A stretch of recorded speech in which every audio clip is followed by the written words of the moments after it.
যে ব্যাখ্যা আপনি দিতে পারেন সেটা আলাদা কথা। আমি যে ব্যাখ্যা দিতে পারি সেই ব্যাখ্যা হচ্ছে বিএনপি অলরেডি ইন পাওয়ার এবং বিএনপির বাইরে এখন কিছু নাই বাংলাদেশে। ইলেকশন হইলে বিএনপি 290 সিট নিয়ে আওয়ামী লীগ যেভাবে দেশ শাসন করছে এইভাবেই দেশ শাসন করবে। না, বিএনপি ইলেকশন হলে বিএনপি পাওয়ারে যদি আল্লাহর হুকুম থাকে, আমি সবসময় একজন বিশ্বাসী মুসলমান হিসেবে আমি মনে করি যে আল্লাহর হুকুম যদি থাকে, তাই না, মানে মানে রাজ্য ক্ষমতা এগুলো সবই তো আল্লাহর হুকুমের বাইরে কিছু হয় না, এটা আমি গভীরভাবে বিশ্বাস করি। কিন্তু আল্লাহর হুকুম যদি থাকে, আল্লাহ যদি চান, নিশ্চয়ই আপনার জনগণ ভোট দিলে বিএনপি নির্বাচিত হবে, ক্ষমতায় মানে দায়িত্ব রাষ্ট্র পরিচালনা করবে। কিন্তু আপনার 290 280 এত ব্রুট মেজরিটি বিএনপি ক্ষমতায় যেতে চায় না, নিঃসন্দেহে না। আপনাকে আরেকটা কথা আমি বলি, বাংলাদেশে মানে আপনার একটা ক্রেডিবল আপনার মানে ডেমোক্রেটিক প্র্যাকটিস থাকুক, একটা জবাবদিহিতা থাকুক। আমরা কোন সংস্কারটা চাই?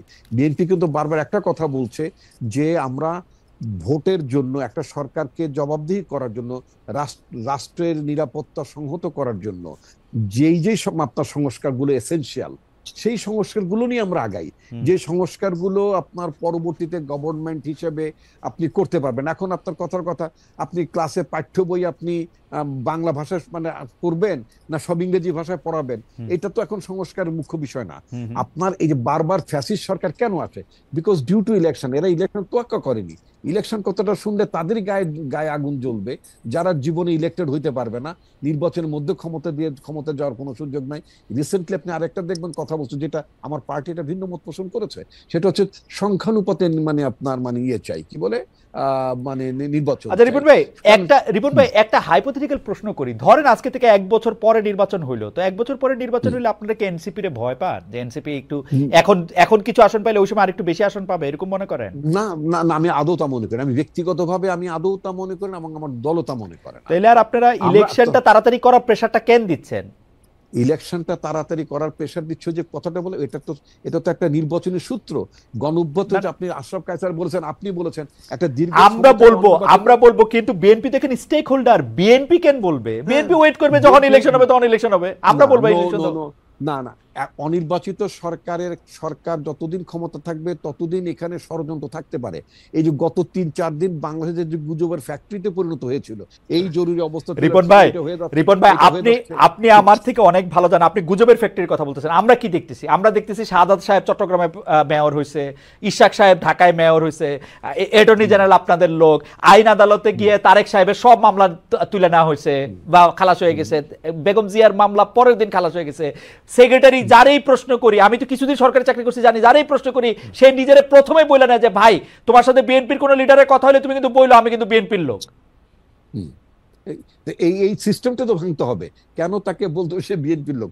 আমি তো বারবার আমি তো রাজনীতি করি, আমি যখন আমার এলাকায় যাই, I met my SP DC আপনার ইউনো, তাদেরকে মিট করছি। আমি একটা কথা বলতাম যে প্রজাতন্ত্রের কর্মকর্তা হিসেবে আপনি কখনই বিএনপির লোক আপনার পরিচয় দেওয়ার দরকার নেই। যেমন আপনি আওয়ামী লীগের লোক পরিচয় যদি দিয়ে থাকেন, সেটাকে যেমন আমরা মানে অন্যায্য মনে করছি, সমালোচনা করছি, একইভাবে আপনি কখনো বিএনপির লোক হিসেবে পরিচয় দেবেন, সেটাকেও কিন্তু আমরা সমালোচনা করব, নিন্দা করব, এবং আমরা এটাকে মোটেই প্রশ্রয় দেব না।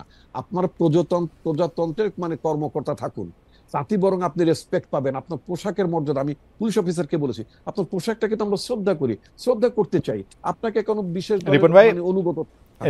রিপন ভাই আপনারা যখন এখন আপনাদের মানে ঢাকার বাইরে যান, তখন পুলিশের কর্তার বা প্রশাসনিক কর্তার ব্যবহার আপনাদের প্রতি অনেক পাল্টাইছে না? আমার যেহেতু আগে প্রশাসনের কর্মকর্তাদের সাথে আমার মিট করার কোনো সুযোগ ছিল না, কারণ তারা আপনাকে খুঁজতো রাষ্ট্রীয় অতিথিশালায় নেওয়ার জন্য। তবে বর্তমানে আমি আমার নিজ জেলার কথা বলতে পারি। নিজ জেলা স্বাভাবিক আমার এলাকার আইন শৃঙ্খলা পরিস্থিতির কথা বলেন, হ্যাঁ, আমি নানা কারণে যখন আমি বলি তাদেরকে স্ট্রেট কাট বলি যে আমাদের দলের তরফ থেকে, এবং এটাও বলেছি যে আমার দলের কোনো কর্মী যদি দলের পরিচয় দিয়ে কোনো লোক যদি আমার দলের পরিচয় দিয়ে যদি কোনো অন্যায়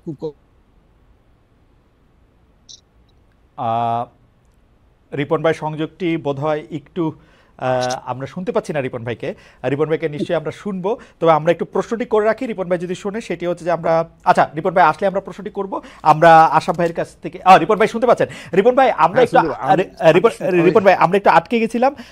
আমি আপনাকে শুধু 2টা কথা বলি, আপনি 1 মিনিট একটা মন্তব্য করেন, কারণ আমি জানি যে এই প্রশ্ন আসলে আপনাকে উদ্দেশ্য করে নয়, এই প্রশ্ন আপনার দলকে উদ্দেশ্য করে। অনেক সময় দল চেয়ে বড় থাকে। সেই প্রশ্নটি হচ্ছে গত 5 আগস্টের পর থেকে প্রতিদিনই আপনি বলছেন যে কাউকে আপনি কোনো নির্দেশনা দেন নাই, অথচ আপনি দেখেন প্রতিদিনই বিভিন্ন এলাকায় দখলবাজি, চাঁদাবাজি, দিবস উদযাপন, দলীয় মনোনয়ন দাবি, নানা কিছু কেন্দ্র করে বিএনপির অভ্যন্তরীণ দ্বন্দ্ব সংঘাতের এবং আধিপত্য বিস্তারের খবর আসছে। 10 জনের বেশি মানুষ নিহত হয়েছে, আহত হয়েছেন শত শত মানুষ। গতকাল মিরসরাইয়ে একজন মারা গেছেন। বিএনপির তৃণমূল কি নিয়ন্ত্রণের বাইরে চলে গেছে? বহিষ্কার, সদস্যপদ স্থগিত, সতর্কতা, নানা কিছুর পরে অভ্যন্তরীণ দ্বন্দ্ব থামছে না কেন? আর রিপন ভাই, আমি আপনাকে সত্যি করে বলি, I have nothing against BNP, nothing against NCP, কিন্তু আমি কিন্তু রাস্তাঘাটে বিভিন্ন জায়গায় যে চাঁদাবাজির কথা শুনতেছি, এগুলি বিএনপিই করতেছে। অল্প কিছু জায়গায় জামাত করতেছে, অল্প কিছু জায়গায় এনসিপি করতেছে। ট্রাস্ট মি, আমি একটু বাড়াই করতেছি না। আচ্ছা, যাও, এটা আপনি ইনফরমেশন থাকতে পারে, এবং আমরা আমাদের কানে যে অভিযোগগুলো এসেছে আমি আপনাকে ক্যাটেগরিক্যালি বলি, আমরা কিন্তু স্টার্ন মেজার তাদের বিরুদ্ধে দল থেকে বের করে দিয়েছি। আরেকটা কথা আপনাকে বলি, আপনি নিজেই জানেন, সারা পৃথিবীতে যখন কোনো বিপ্লব হয়, অভ্যুত্থান, সরকারের পরিবর্তন ঘটে, তখন কিন্তু দেখবেন আপনার পোস্ট রেগুলেশন, পোস্ট আপনার মাস্টার্স পিরিয়ডে কিন্তু একটা ব্যাপক ধরনের অ্যানার্কি থাকে। সেই তুলনায় কিন্তু বাংলাদেশ কম্পারেটিভলি অনেক অনেক বেশি ভালো অবস্থায় আছে। এটা গেল একদিক। দ্বিতীয়ত আপনি যে কথা, আপনি আমাকে একটু সময় দেবেন। দ্বিতীয়ত আপনি একটা কথা বলেছেন, এই যে বিএনপি একেবারে ক্ষমতার দ্বার প্রান্তে, ক্ষমতা এসে যাচ্ছে ইত্যাদি ইত্যাদি যে কথাগুলো বললেন, এটা গ্রামের নানা জায়গায় মানুষের মধ্যে, কর্মীদের মধ্যে, নেতাদের মধ্যে এই ধরনের ফিলিংস থাকতে পারে। ফলে অনেকেই মনে করছে যে আমার দল তো ক্ষমতা আসছে, সুতরাং আমি এখন যদি মানে দলের কোনো জায়গাতে বিচ্যুত হয়ে যায়, পথ থেকে হারিয়ে যাই, তাদের মধ্যে একটা ক্ষোভ যে কিছু কিছু জায়গায় যে আপনার বিভেদ বিরোধ হয়েছে, সেটা কিন্তু মানে অস্বীকার করবো না, হয়েছে। বাট এটাকে মাথায় রেখে আমাদের পার্টির ভারপ্রাপ্ত চেয়ারম্যান তারেক রহমান বাংলাদেশের 8টি অঞ্চলকে বিভক্ত করে মানে সাংগঠনিক কার্যক্রম পরিচালনা করার জন্য একেবারেই তৃণমূল পর্যায়ের দলটাকে থ্রো ইলেকশন, মানে আমরা যেটা চেয়েছি যে ভোটের আগে কোনো দলের মধ্যে বিভাজন, নেতৃত্বের মধ্যে ঝামেলা, এগুলো যাতে না থাকে, আমরা একেবারে গ্রাসরুট লেভেলে কাউন্সিল করে আমরা নেতৃত্ব নির্বাচন করছি, একেবারে ভোটের মধ্য থেকে। আমরা কাউকে চাপিয়েও দিচ্ছি না। এইটা আমি তো নিজে মানে আপনার ফরিদপুর, গ্রেটার ফরিদপুর একটা জায়গা আছে, এই দায়িত্বটা পালন করছি আমি। রিপন ভাই, আমার মনে হয় আপনি আপনার বক্তব্য পরিষ্কার করছেন এবং আমি আপনার বক্তব্যে কনভিন্সড। আমি একটু আশরাফের কাছে একটু যাই, যে আশরাফ ভাই, আপনি একটা জিনিস খেয়াল করবেন যে জুলাই আন্দোলনের পর তাদের যে সমন্বয়ক ছিল, সেই সমন্বয়করা 1 মাসের মতো হয়েছে একটু এদিক ওদিক, তারা একটা নিজস্ব দল করছেন, এবং কিন্তু সেই দলটারে আমরা নতুন রাজনৈতিক বন্দোবস্তের ছিটে ফোটাও পাইতেছি না। আমরা যদি তাদের কাউকে পাইতাম, সেই প্রশ্নটা আমরা তাদেরকে করতে পারতাম। এখন আপনি যেহেতু তাদের একটা অনেক বড় সমর্থক ছিলেন, আমি যেহেতু তাদের অনেক বড় সমর্থক এখনো আছি, সেই জন্য আমি আপনার এই প্রশ্নটা করতেছি, তারা অ্যাক্টিভিস্ট থেকে রাজনীতিবিদ কেন হইতে পারতেছেন না? মানে আমি তো দূরে আছি, আমার থেকে তো তারা পরামর্শ চায় না, কিন্তু আমি জানি আপনার থেকে পরামর্শ চায়। আপনি তাদের কি পরামর্শ দেন যে সার্জিস 155টা গাড়ি লয়ে বাইর হয়? 155টা গাড়ি লয়ে বাইর হনো হয়তো দরকার আছে,